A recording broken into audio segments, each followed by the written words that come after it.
E aqui estamos, né, para a revisão da aula 3 e vocês viram que foi bem levezinho, né? Que aula bacana, aula tranquila, de boa na lagoa. Não teve problema nenhum, até porque foi só conceitos.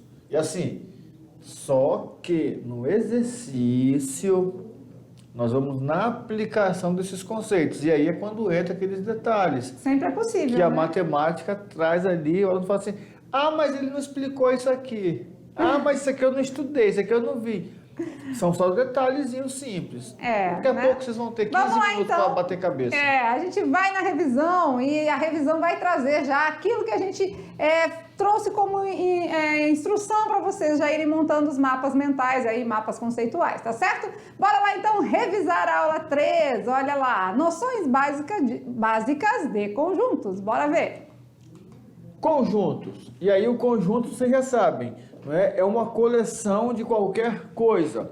E ele vai ter a seguinte, né, de diferenciação ali, ó. Letras maiúsculas é a determinação do conjunto. Letras minúsculas é a determinação do elemento do conjunto. Esse elemento destacado, né, quando comparado a um certo conjunto, ele pode pertencer ou não pertencer a esse conjunto. Por exemplo, num conjunto de números pares, 2, 4, 6, 8, 10, o número 5 não pertence, porque o número 5 é o número ímpar. Então, essa é a relação de pertinência. Beleza. E aí a gente também estudou, né, o tipos, né? Ou seja, são vários tipos, né? Os tipos de conjuntos, que é o vazio, que a gente tem duas maneiras de representar, né? Ou a gente representa como se fosse um zero cortadinho aí, ou os parênteses com nada dentro. Chaves, desculpa, chaves. Tem o conjunto unitário, aquele que possui apenas um elemento, né? Então, que a gente deu ali como dica o único número primo par. Tem também o conjunto finito, ou seja, aquele que tem fim, por exemplo, as vogais, né? Acabou, não tem mais nada, então é finito. Temos o infinito, que aí sim temos aquelas reticências ao final da nossa sequência numérica, né? Ou seja, 1, 3, 5, 7 e reticências. São os números ímpares aqui, né? Isso. E também o universo. O universo, quem vai determinar é o seu exercício, mas sim aquele amplo conjunto, né? Por exemplo, dentro do conjunto universo, nós temos o conjunto universo seria os números pares. Dentro desse conjunto, a gente pode dizer os números pares de 10 a 20, os números pares de 10 a 40, enfim, né? Que seriam aí subconjuntos que a gente não falou na aula, mas a gente pode citar aqui. Isso. E aí, olha só, lá na anterior, lá, quando ela falou da reticência, ela deu uma fala bem interessante. Ao final dos elementos. Se ele estiver entre os elementos, tá, ali determina um conjunto finito também, porque ela está entre. Mostrou que acabou ali, ó. Beleza. E aí a gente foi longe um pouquinho nas operações, né? E nas operações a gente viu quais? Igualdade, né? Dois conjuntos são iguais se somente se eles têm as mesmas quantidades e os mesmos elementos. Nós vimos a união é quando nós juntamos todos os elementos dos dois conjuntos. Nós vimos a interseção são os elementos iguais, tem nos dois conjuntos. E nós vimos a diferença é o elemento que tem no conjunto A e não tem no conjunto B, ou tem no conjunto B e não tem no conjunto A. Isso é a diferença. Muito bem, e a união representada pelo Uzinho e a interseção aí o Uzinho de cabeça para baixo, tá? E aí vamos lembrar aqui então, vamos praticar? Vamos. A igual a B, A igual a B, então todos os elementos de A têm que ser iguais aos elementos de B. A união com B, união aí vai ser todo mundo, vamos unir todos, sendo que esses que estão centralizados aqui a gente não precisa repetir, e sim coloca apenas uma vez. Beleza. Certo? Agora, a interseção com B. É esse meio que pega um pedaço de cada pizza aí, de cada Isso, são os que circunferência. estão incomuns, né? Que tem no A e também tem no B. E a diferença? E a diferença é o quê? É pegar o conjunto A e tirar tudo que está em B. Então, está apenas em A e não em B. Beleza, tá agora certo? vamos praticar. Com isso, a gente consegue aí finalizar, né, a nossa revisão e ir para as atividades de sala, que agora está com você. Até mais!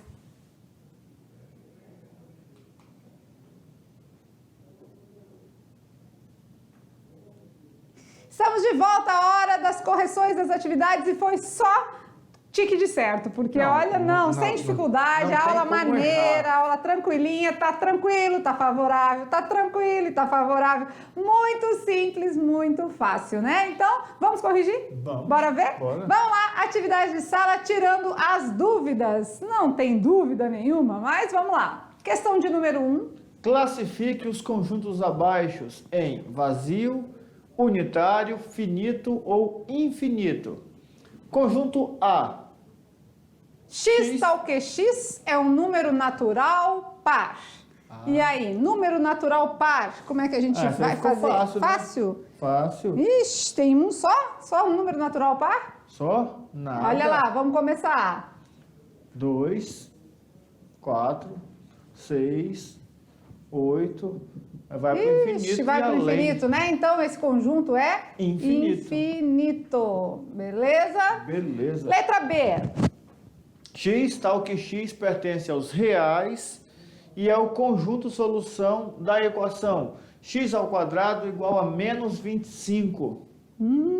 Vamos tentar dar uma resolver aqui? Vamos. Então, para a gente tirar o quadrado, a gente tem que fazer mais ou menos a raiz Quadrada. de menos 25. Existe raiz de número negativo? Não. Nós aprendemos lá no 7º ano, né, que não existe raiz quadrada de número negativo. Então, esse conjunto é Vazio. vazio, porque não tem solução, certo? Certinho. Letra C. X tal que X é um número natural menor que 1. Menor que 1. Número natural menor que 1. Quem é? Bom, se nós considerarmos o zero como número natural, nós temos o zero. Ah, então menor que 1 só tem o zero? Só o zero. Então, ele é um conjunto unitário, né? Beleza. E a letra D? 6, 12, 18, 24, olha só, olha uma coisa legal aqui, ó. Ele Os não disse múltiplos nada, os múltiplos mas eu de já 6? sei que são os múltiplos de 6, são os números da tabuada do 6, que vai até o 96 e acaba. Ah, professor, mas tem uma reticência ali, então ele é infinito. Não, mas a reticência está entre os números, não ao término dos números. Então, é um conjunto finito. Finito. Pronto. E ponto final. Beleza? Então, a gente conseguiu fazer umas análises aí e verificar qual deles era finito, qual unitário, qual vazio e qual infinito. Certinho? Vamos na questão de número 2, bora ver. Sabendo que o Brasil pode ser dividido em um conjunto formado por todos os estados e que cada estado pode ser formado por municípios. Então, dos conjuntos a seguir, quais têm somente estados da região norte? Olha só, quais têm estados da região norte? E aí a galera tá pensando, mas é geografia ou é matemática? É os dois. É os dois, né? E aí, letra A, mas Rio de Janeiro tá na região norte? Então já vamos cortar esse aqui fora. Letra B, Rondônia, região norte? Região norte. Acre. Norte. Paraná. Paraná, não. Ah, Paraná não, né? Então corta a letra fora. B. Letra C, Bahia. Não, isso pode Fortaleza. cortar. Não. Roraima, região norte? Norte. Tocantins. Também. Pará. Também. Amazonas. Também. Ah, então a alternativa é a letra D. Ah, Muito professor, bem. então quer dizer que eu vou ter que lembrar até disso aí para fazer a prova de matemática? Com certeza, filho. Isso aí é o mínimo, tá? Dependendo, interdisciplinar e a gente tá junto aqui. Questão de número 3, vamos ver. Considerando que A união B é igual a 0, 1, 2, 3, 4, 5, 6, 7 e 8, e a interseção B é 0, 4 e 5, e A menos B é 1, 2, 3 e 6, determine o conjunto B. E aqui na dica, olha só, ele traz um nome que talvez vocês não conheçam, não é? Que é o diagrama de Venn.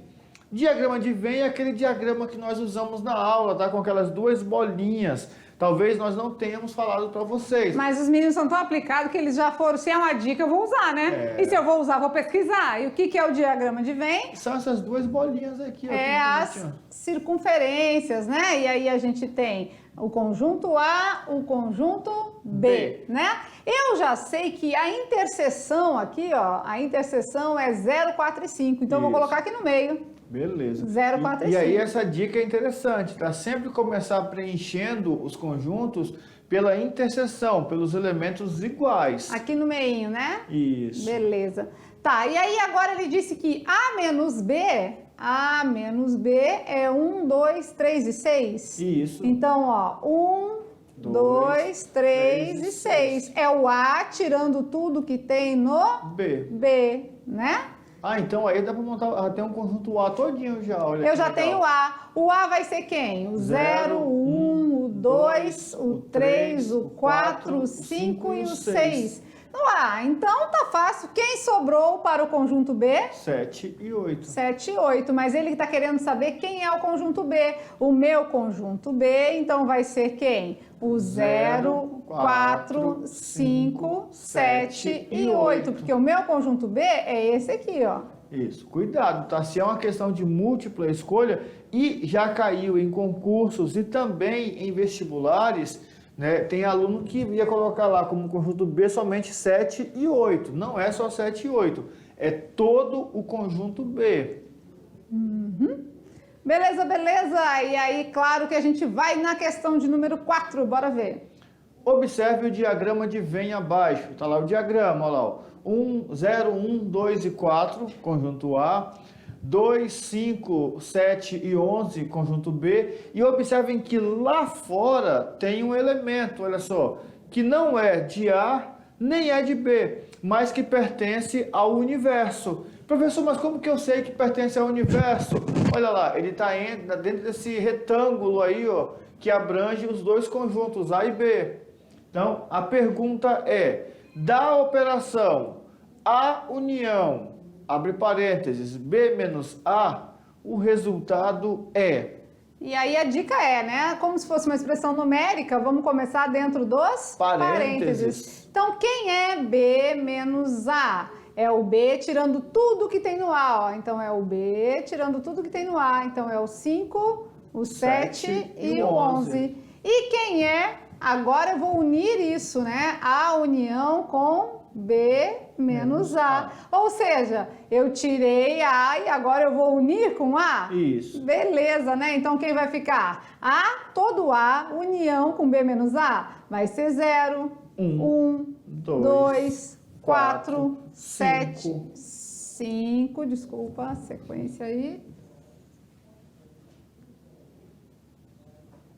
5, 7 e 11. E o 9? O 9 não. O 9 está fora da jogada. Fora. Então a alternativa correta é a letra D. Simples assim, né? Ah, mas na aula vocês nem explicaram isso, mas tá aí, ó.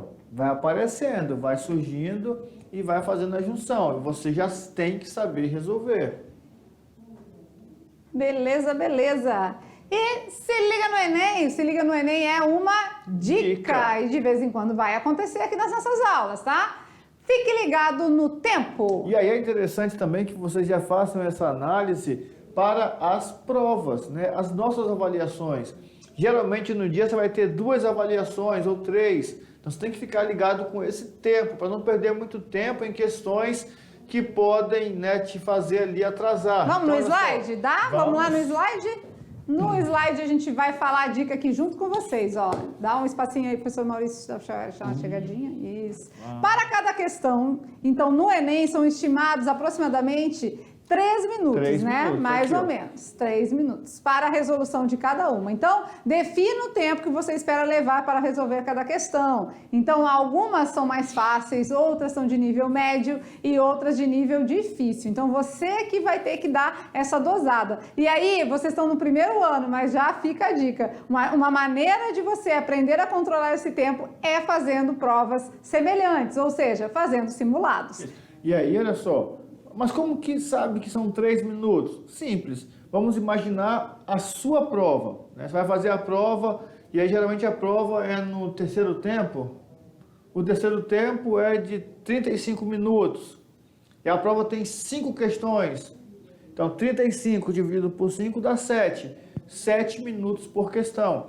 Se você pegar, por exemplo, a prova de matemática e de repente gastar 12 minutos para fazer uma questão, significa que para as outras o tempo vai ser reduzido. porque senão você não vai conseguir completar a prova. Então, essa estratégia de verificar o tempo que eu tenho para resolver é fundamental, por quê? Porque daí eu não vou me atrapalhar com o horário, né? Chegar a tocar o sino e falar, professor, ó, pegar a prova. Ah, eu não terminei. Aí é complicado, né? Pois é, né? E você vai se habituando, mas para isso precisa praticar, colocar em prática aí, fazer simulados, fazer questões do Enem, para você ver quanto tempo você vai levar, porque 3 minutos, gente, é pouco, tá? Já vamos falar a realidade aqui, é pouco, tem 45 questões de Enem, de matemática no Enem, então é pouco tempo, são questões às vezes bem elaboradas, com bastante contextualização, bastante, né, abordando temas, né, assim, que você precisa fazer uma leitura, toda uma interpretação, então é só você criando aquele hábito com a prova para você não sentir tanta dificuldade, certo? Certinho. Brincando com os números? Que horas Vamos são? lá? Que horas são? Que horas são? Será, hein? Então a gente tinha uma questão aí, como é que era? 64. O pai tem 64 balas para dividir para 8 filhas e queria saber que horas. Que horas são? Isso tem a ver? Deve ser depois do almoço, porque para dividir as balas não dá confusão. Me deu até vontade de uma balinha agora, porque, um docinho. geralmente o pai é aquele que dá as balas e leva a bronca, tá? Porque a mãe sempre vai brigar, mas tu deu bala pra criança de novo, não sei o quê. Eu não sei como é que é lá na casa da Lúcia, mas lá em casa geralmente é assim. Foi o papai que deu. Não, lá em casa é muito tranquilo, assim, tiver que comer uma balinha não tem problema algum, mas também sem exageros, eu acho que tudo tem que ter equilíbrio, né? Mas vamos lá então, a pergunta era, vamos ver. Um pai tem 64 balas para dividir entre suas 8 filhas. Que horas são? 8 horas? 7h52? 9 horas e 8 minutos? Ou 10 horas e 8 minutos? Que horas são? Resposta do nosso teste de raciocínio. 64 dividido para 8 é igual a 8. Então serão 8 balas para 8 filhas. Opa, 8 para as 8? Então são 7 horas e 52 minutos. 8 Letra para B. as 8. Muita gente marcou a letra A, porque, claro, 64 para dividir em 8 é 8, né? Mas no raciocínio lógico, 8 para as 8 filhas. Então, quando a gente diz 8 para as 8, é o mesmo que 7h52. Faltam 8 minutos para as 8 horas, 8 para as 8. Legal, né? Essa foi bem boa, bem bolada. E assim virão outras também aí, outros testes de raciocínio, outras charadas, o que é. Vocês vão aí gostar das nossas finalizações da aula, que sempre vai ter um desafio para vocês, tá certo? Beleza. Beleza? Até a próxima aula, gente. Beijo no coração. Tchau, tchau.